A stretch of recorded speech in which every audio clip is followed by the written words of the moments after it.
各位，理解中国必须理解一种极其罕见的历史连贯性。在现代的世界，没有第二个国家能够在经历长期内战、外部入侵和社会断裂之后，依然持续一种基本统一的文明结构。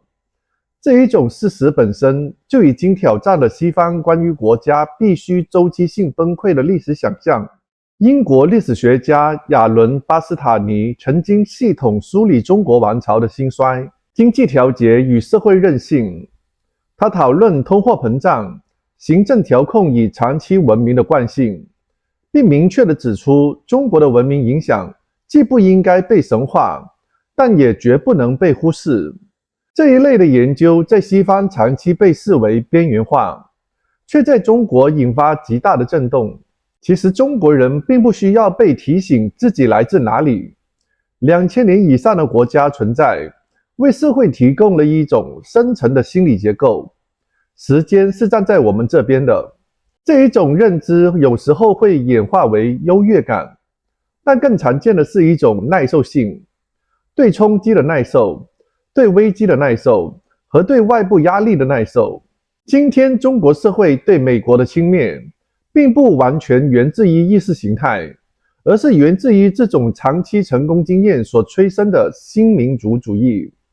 过去25年，中国完成了一次罕见规模的结构跃迁，城市基础建设、社会组织能力、国家动员效率都发生了质的变化，确实也让一个庞大的资本阶层在这一个过程中诞生。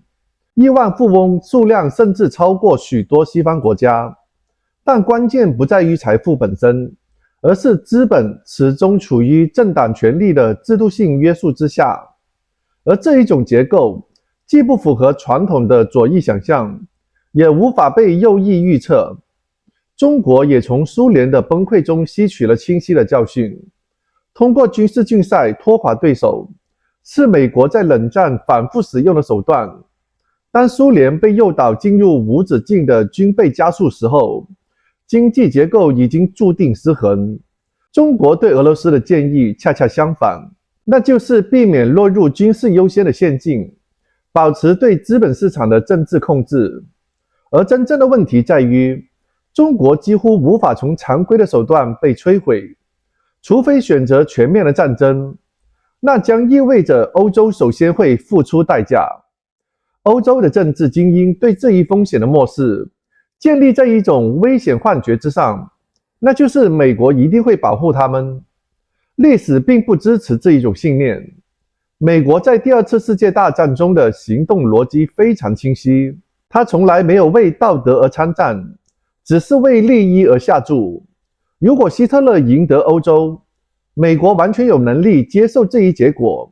所以在这一模式下，冷战之后从未真正改变，而中国所真正证明的并不是意识形态的优越性，而是一个更令人不安的事实：资本主义并不必然依附在民主制度。世界上最成功的资本主义实践之一，正在运行一个高度集中、纪律严密的一党体系之下，而这一现实正让西方的精英阶层感到不安。不是因为中国的强大，而是因为中国提供了一个他们自己都不敢公开讨论的可能性。让我们看一下视频。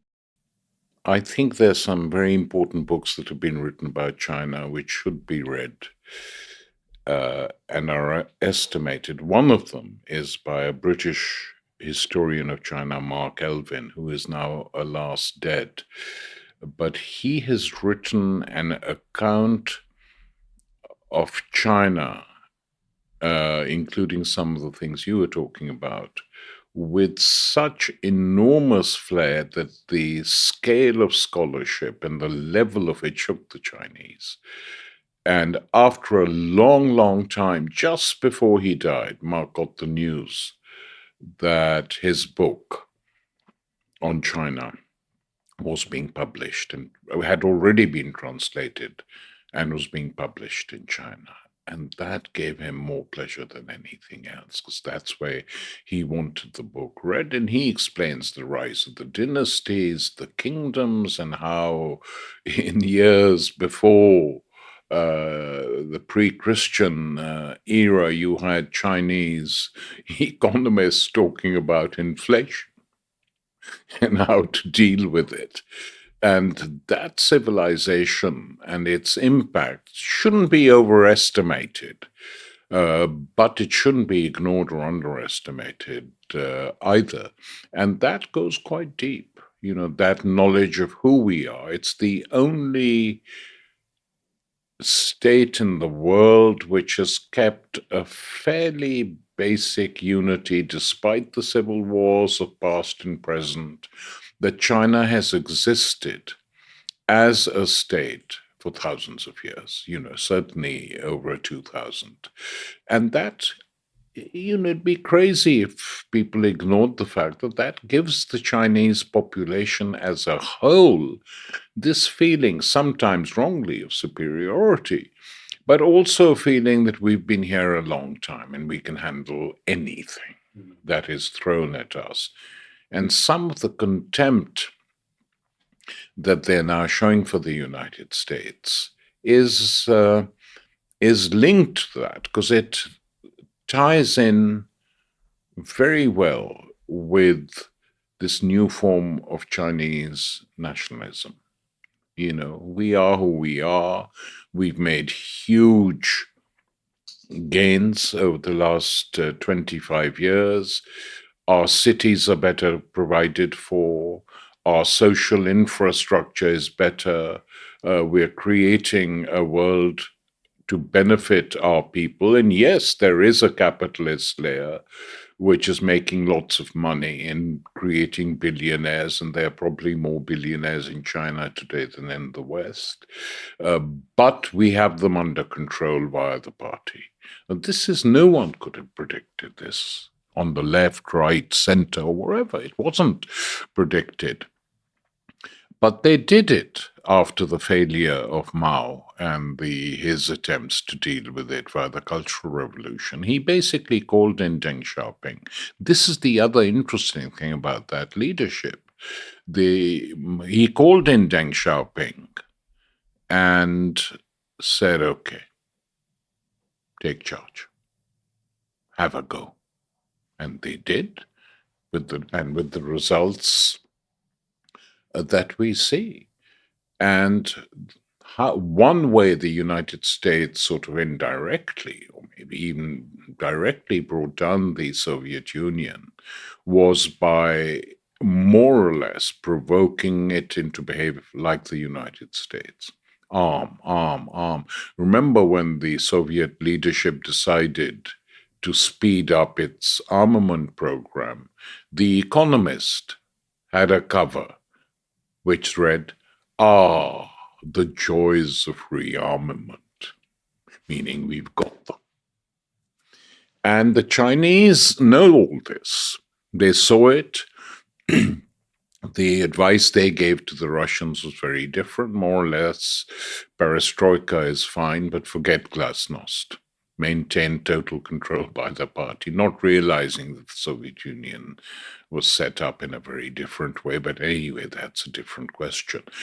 But the Chinese are aware of this, and I hope they don't fall into the same trap of spending too much on armaments, because the pressures on them are sort of enormous at the time, given the way the current US imperial leadership is acting. We can take what we want. What can you do about it? As long as you're not sort of totally, destroyed, which the Chinese, by and large, have not done on the level of leadership.